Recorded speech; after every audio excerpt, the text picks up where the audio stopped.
Lips looking crusty.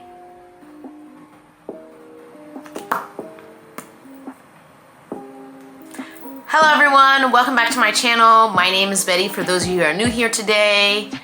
And today we're gonna talk about job searching in 2024.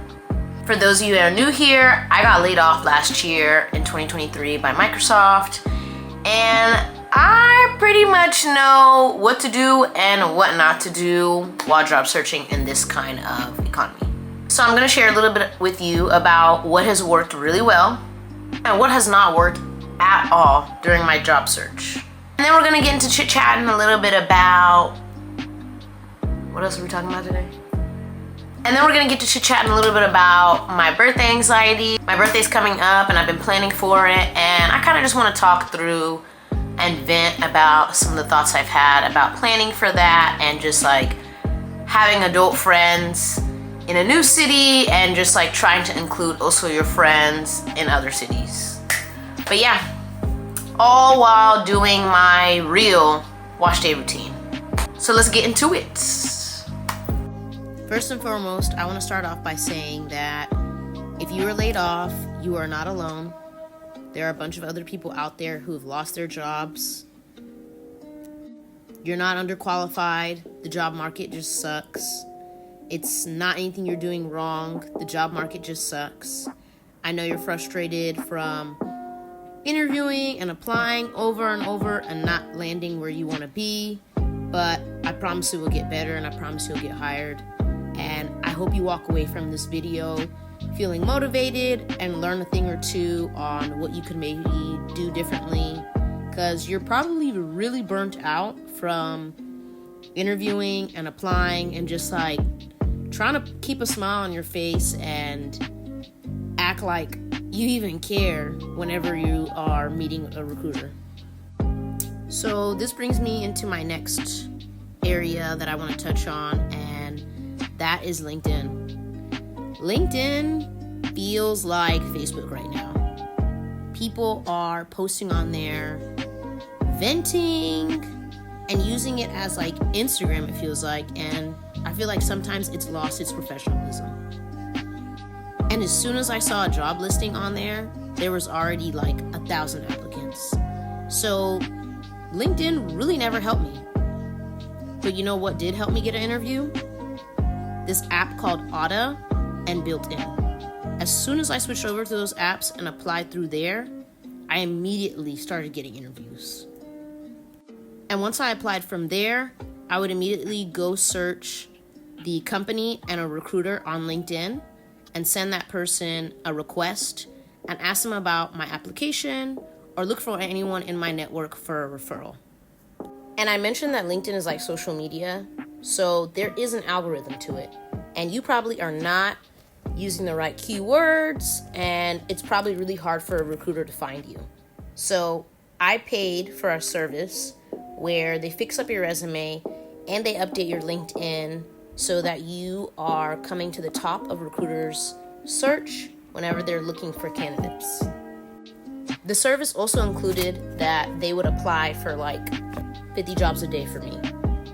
Which then brings me to my next point about referrals. If you are a friend trying to help someone who has been laid off recently, this is a really good point for you to listen to. You have to do a warm introduction to somebody with influence. I think the issue I came across with a lot of the referrals I had in my network was that these were individual contributors, not anybody with any type of hiring influence and power.